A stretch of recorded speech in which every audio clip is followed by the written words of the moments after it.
सत साहिब, हम लगातार वाणी पे विचार करते आ रहे हैं।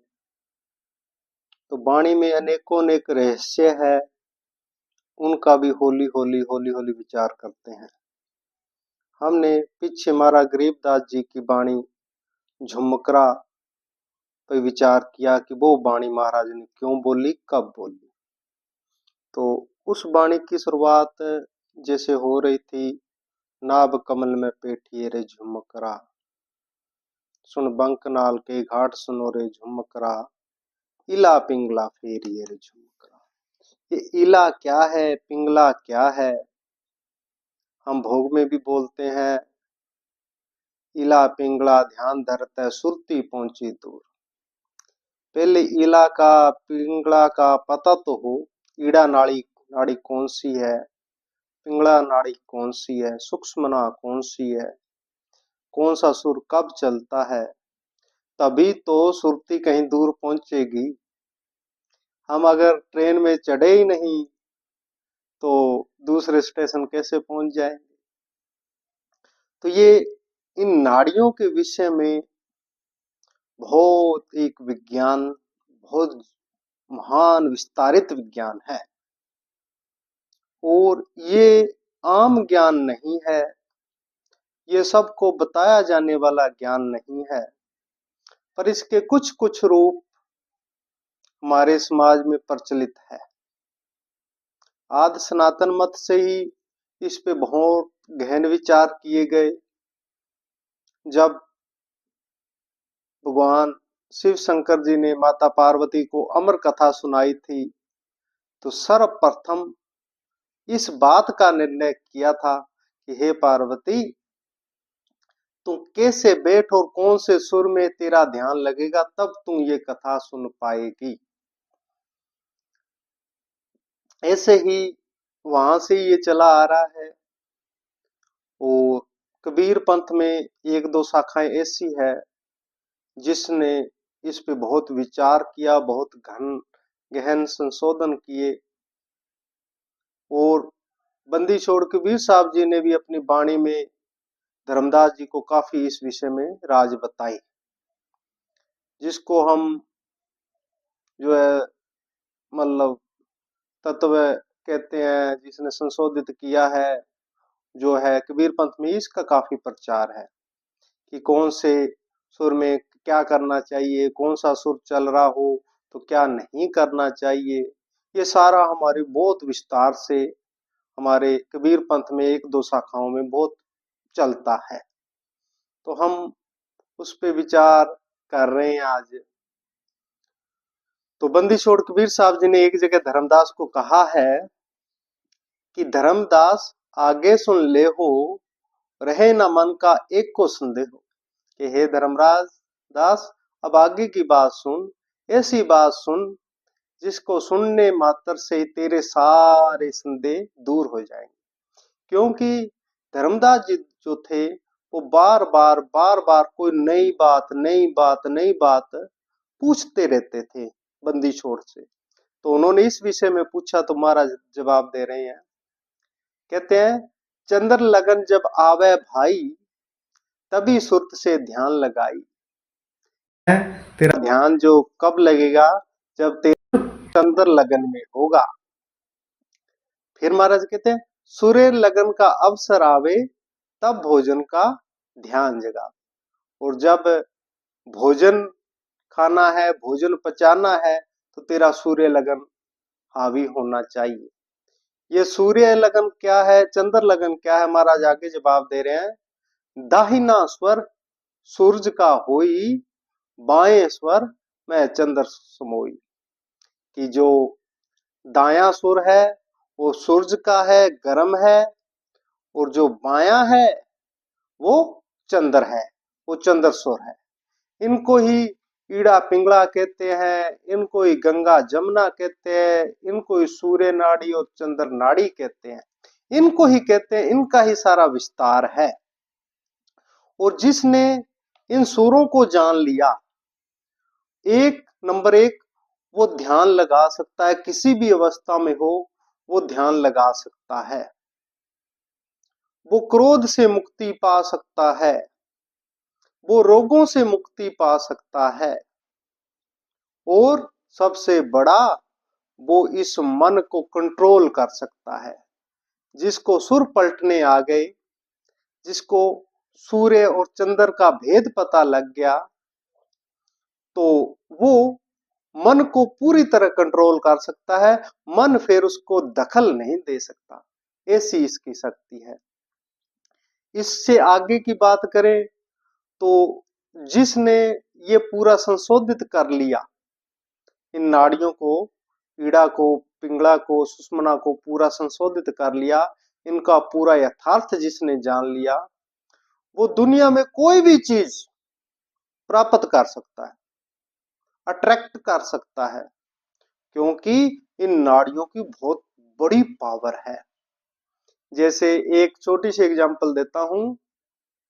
जैसे कहते हैं ना कि हमारे महापुरुष, ऋषि महापुरुष होते हैं, बर्फ पड़ रही है और शरीर पे एक भी कपड़ा नहीं है, कहते हैं उनको ठंड नहीं लगती। ठंड तो है, फिर उनको क्यों नहीं लगती? क्योंकि उन्होंने अपना सुर पलट लिया, और उन्होंने अपना सुर पलटने के बाद उनके शरीर में इतनी गर्मी है कि वो बर्फ उनका कुछ नहीं कर सकती। ऐसे ही जब बहुत ज्यादा भयंकर गर्मी होती है, पांच धूनी के बीच में संत बैठे हैं, तो उन्होंने क्या किया, अपना सुर बदल लिया, सुर पलट लिया, और सुर बदल पलटने के बाद उनके शरीर में वो शीतलता है, वो ठंडक है कि वो 5 अग्नि तो क्या 5,000 अग्नि हो तो भी उनको गर्मी नहीं दे सकती। ऐसे कभी आप, अब ठंड चल रही है, कभी अपना जो है मतलब लेफ्ट वाला जो है छिद्र बंद करके 10 मिनट देखना, फिर आपको महसूस होगा कि क्या इसकी पावर है। सर्वप्रथम तो सारे अपने ऐसे करो कि एक हाथ नाक के आगे लगाओ, उससे आपको पता लगेगा कि आपका कौन सा सुर चल रहा है, लेफ्ट वाला चल रहा है या राइट वाला चल रहा है। जो लेफ्ट वाला है वो है ठंडा, और राइट वाला जो है वो है गर्म, ऐसे समझ लो। तो आपको पता लगेगा, तभी आप इसको गहनता से जान सकोगे। और अगर इसको जान लिया तो मैंने आपको बता दिया कि आप ध्यान भी कर सकते हो, रोगों से मुक्ति पा सकते हो। आप कोई भी, जिसको कहो ना चमत्कार, अलौकिक शक्तियां जिसको कहो, वो शक्तियां आपको प्राप्त हो सकती है अगर आपने इस विषय को जान लिया। तो एक बात और, इस विषय को जानना अलग है, पर गुरु के सानिध्य में रह के इसका अभ्यास करना चाहिए। और इस संशोधित होने के बाद आप में वो पावर आ जाएगी, पर कभी भी उसका इस्तेमाल किसी की हानि के लिए या किसी के बुरे के लिए नहीं करना, नहीं तो फिर नुकसान हो जाएगा। इसलिए सर्वप्रथम गुरु के सानिध्य में इसकी प्रैक्टिस करनी चाहिए, जानना जरूरी है। तो अब हम जो हमारे महान ग्रंथ में इसका एक एक बिंदु पर जो विचार है वो हम सुनते हैं, करते हैं। जो हमारे आदि सनातन धर्म में एक बहुत प्राचीन ग्रंथ है, शिव सर्वोदय। तो शिव सर्वोदय का हम विचार करते हैं। माता पार्वती ने भगवान शंकर से अनेकों अनेक संवाद किए, और अनेकों अनेक विद्याओं के बारे में विषय में पूछा। उनमें से यह भी एक महान विद्या माता पार्वती जी ने हम पे दया करके पूछी, और हम तक ये पहुंची है। तो उस पे विचार करते हैं। तो माता पार्वती कहती है कि हे देवों के देव महादेव, मेरे पे कृपा करके, हे प्रभु, मेरे वास्ते सर्वहितकारक जो ज्ञान है वो कहो, जो सबसे सुप्रीम ज्ञान है ना वो मेरे को कहो। क्योंकि माता अलग अलग ज्ञान पूछती थी। आज ऐसा कोई संयोग है, स्वर्ग के विषय में बात चल रही है। तो तो क्या पूछा माता ने कि ये ब्रह्मांड कैसे उत्पन्न हुआ, ये कैसे चल रहा है, कैसे ये स्थिर है, कैसे ये प्रलय में होता है, और इस ब्रह्मांड का निर्माण कौन करता है, इसका विनाश कौन करता है। ऐसे माता ने सवाल पूछे। तो भगवान शंकर बड़े प्रसन्न हुए, कहने लगे पार्वती तो इस जन समुदाय के लिए, इन मर्त मंडल के जीवों के लिए कैसे कैसे सवाल पूछती है, इनके भलाई के लिए। तेरे को तो सब पता ही है, पर तू इनकी भलाई के लिए अगर मेरे से पूछती रहती है। तो भगवान भी बड़े खुश हुए और कहने लगे कि ये जो सारा ब्रह्मांड है ना, ये तत्व से पैदा हुआ है, तत्व से ही इसकी पालना हो रही है, और तत्व से ही तत्व में ये लीन हो जाएगा, और सब कुछ तत्व ही है जो ब्रह्मांड का संचालन कर रहा है। तो माता पूछती है कि हे भगवान, तत्वदर्शी जनों ने जो तत्व के मूल कारण कहा है, भी तत्व ही मूल है, तो ये तत्व क्या है, इसका रूप क्या है, इसका स्वरूप क्या है, हम कैसे इसको जाने, ये कैसी हमारी पकड़ में आए, तो ये हमें विस्तार से बताए।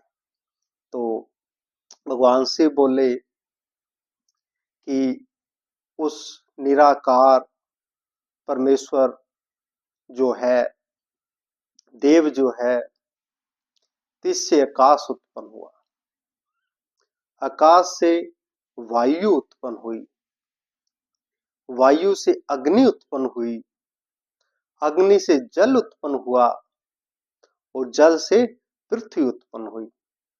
और जब विनाश होता है तो ये उल्ट क्रम चलता है।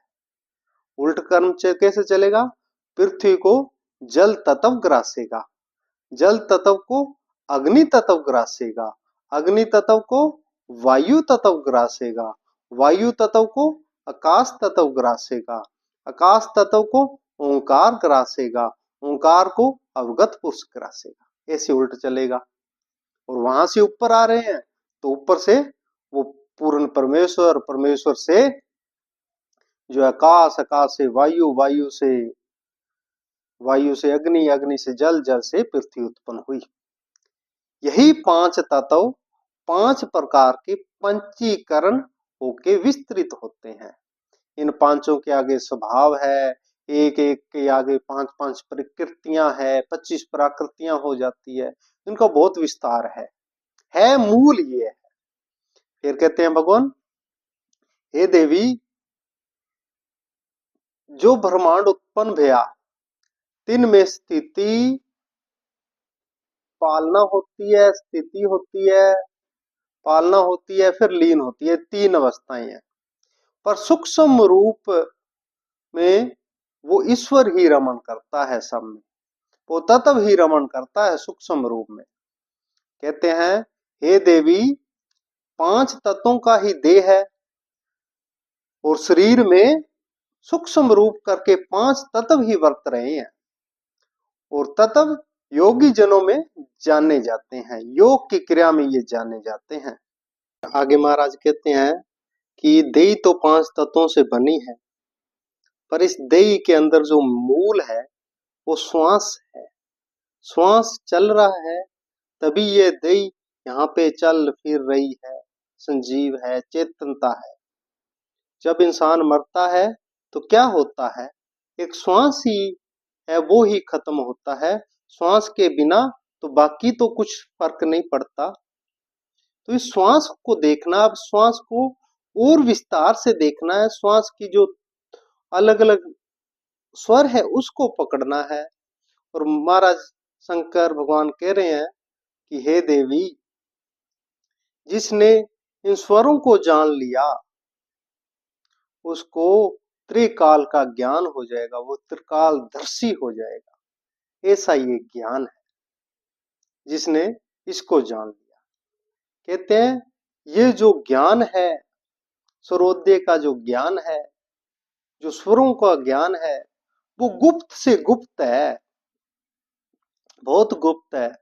और ये तो सिर्फ और सिर्फ ज्ञानी जनों को ही बताए जाने योग्य है। जो फिर महाराज कहते हैं कि इसका जो है शांत स्वभाव वाला हो, शुद्ध जिसका अंतरकरण हो, आचरण जिसका श्रेष्ठ हो, जिसमें पात्रता हो, जिसमें जिज्ञासा हो, जिसमें अधीनता हो, उसको ये ज्ञान बताना और चंद्र लगन में बताना। और जिसके अंदर गुस्सा है, क्रोधी है, जो पर स्त्रियों के साथ रमण करता है, और जिसके अंदर धीरज नहीं है, जिसमें सुनने की पात्रता नहीं है, उसको ये गुप्त से बहुमूल्य गुप्त ज्ञान कभी नहीं बताना चाहिए। फिर कहते हैं कि हे देवी, देह में स्थित मेरे हुए उत्पन्न स्वरोदय ज्ञान को सुनकर जिसने जान लिया, इन स्वरों को पूर्णता जान लिया, कहते हैं देवी, वो सर्वज्ञता को प्राप्त हो जाएगा, इसमें कोई भी संशय नहीं है। फिर कहते हैं कि ये जो स्वर में संपूर्ण वेद है, शास्त्रों में सबसे उत्तम ज्ञान है, और संपूर्ण त्रिलोकी इन स्वरों के आधार से ही चल रही है। जैसे विद स्वर विद्या के हीन ज्योतिषी किसी काम का नहीं है, स्वामी अगर घर में मालक ना हो तो घर किसी काम का नहीं है, और वाणी जो है उनमें अगर शुद्ध आचरण बोल वाणी नहीं है, शास्त्रों का जिसे ज्ञान नहीं है, तो उसका बोलना भी व्यर्थ है। और जिसके सिर ना हो तो वो दई भी किस काम की है। और भगवान कहते हैं कि जिसको सुरों का ज्ञान नहीं है, फिर वो ज्ञानी भी क्या है, वो उसका ज्ञानपना भी मिथ्या है। फिर महाराज कहते हैं नाड़ी भेद और प्राण तत्वों का भेद जो अति सूक्ष्म है, जो तीन नाड़ियों का भेद है, ईड़ा का, पिंगला का और सुषुम्ना का, जो इनको जान लेता है उसको मोक्ष प्राप्त हो जाता है। इन स्वरों से ही कोई शुभ और अशुभ कार्य होते हैं। ब्रह्मांड, खंड, पिंड, शरीर आदि स्वर से ही रचे जाते हैं और स्वर से ही लीन होते हैं, समाप्त होते हैं, बनिश जाते हैं। इसलिए हे देवी, इन स्वरों का ज्ञान अति जरूरी है। अगर स्वर का ज्ञान उत्तम हो, जिसको पता हो, स्वर के ज्ञान से ही ऐसे स्वर चलते हैं जिससे धन लाभ होता है, और कभी ऐसे स्वर चलते हैं जिससे धन हानि होती है। कभी ऐसे स्वर चलते हैं कि दुश्मन भी मित्र की तरह व्यवहार करता है, और कभी देवी ऐसे स्वर चलता है कि मित्र भी दुश्मन बन जाता है। हे देवी, कभी कभी ऐसे होते हैं स्वर, अगर हम गलत समय में कार्य करें तो जहां लाभ होने की उम्मीद होती है वहां हानि हो जाती है, और जहां हानि की हो वहां लाभ हो जाता है। हे देवी, ये स्वर ही है, अगर इनको संशोधित कर लिया जाए तो प्रशंसा भी मिल सकती है, राज भी मिल सकता है। और इन स्वरों को अगर नहीं जाना तो राज भी एक पल में बिनस सकता है, राज भी जा सकता है। इन परिवार में जो सुख मिलता है, परिवार में जो दुख मिलता है, जो शरीर में रोग आते हैं और शरीर रोग मुक्त होता है, वो सब इन स्वरों का ही कारण है। मूल कारण ये स्वर ही है। जिसने इनको जान लिया तो वो उन सभी का मूल जान के उनसे मुक्त हो सकता है, अपने लिए अच्छे से अच्छा रास्ता उपयोग कर सकता है। हे देवी, किसी का ब्याह जल्दी होता है, किसी की शादी लेट होती है, किसी के ज्यादा कन्या होती है, किसी की कम कन्या होती है, किसी को पुत्र प्राप्त रत्न जल्दी होता है, ये सब का मूल कारण है, ये स्वर ही है कि कौन से स्वर में क्या करना उचित है। जिसने ये जान लिया वो मन चाहा इच्छा फल प्राप्त कर सकता है। जरूरत है हे देवी इन स्वरों को जानने की, कौन से कार्य में कौन सा स्वर होना चाहिए। ये जिसने जान लिया उसने त्रिलोकी के रहस्य को जान लिया और उसकी परम अवस्था को जान लिया। हे देवी, अगर कोई ध्यान साधना में बैठा है तो उसका मन ध्यान में लगेगा या नहीं लगेगा, ये भी स्वर के कारण ही पता लगेगा। एक स्वर में अगर साधना में जाएगा तो उसका ध्यान लग जाएगा। अगर वो उसने बिना स्वरों के ज्ञान से वो ध्यान में जाएगा, उसका मन नहीं लगेगा। हे देवी, इन स्वरों के कारण ही किसी कार्य में जल्दी सिद्धि प्राप्त हो जाती है और इन स्वरों के कारण ही हम बहुत यत्न करते हैं फिर भी सिद्धि प्राप्त नहीं होती, क्योंकि इनका मूल कारण स्वर ही है। इसलिए स्वर भेद को जानना जरूरी है। हे देवी, इस संसार में अगर सुगमता से जीना है, अच्छे से जीना है, तो स्वर भेद जिसने जान लिया वो इस संसार में यहाँ पे अच्छे से जी सकता है, इस मन को कंट्रोल करके जी सकता है और इस मन को अपने बस में करके उस परम धाम परम मोक्ष को भी पा सकता है। पर ये होता सब स्वर से ही है। हे देवी, इसको गुरुजनों से सीख के अपने लिए इसका प्रयोग करना चाहिए। कभी भी किसी के बुरे के लिए इसका उपयोग नहीं करना चाहिए। और हे देवी, कभी भी इसका गलत उपयोग नहीं करना चाहिए। कभी भी स्वर की जो विद्या है इससे किसी को नुकसान नहीं देना चाहिए और अपनी बुद्धि में ही इसको धारण करके इसका लगातार उपयोग करना चाहिए। तिथि, नक्षत्र, वार, ग्रह, देवता, भद्रा, व्यक्त, विधूत, इन सभी का मूल जो है स्वर में ही है। जिसने स्वर को जान लिया और किस समय में कौन सा स्वर चलाना है, जिसने स्वर पलटने की विद्या सीख ली, वो ही इस संसार में महाज्ञानी है। और इस शरीर में अनेकों अनेक नाड़ियां हैं, अनेकों अनेक ऊर्जाओं का संचार है। उनको तू प्रत्यक्ष प्रत्यक्ष जान ले, फिर तो इसमें महारत हो जाएगी।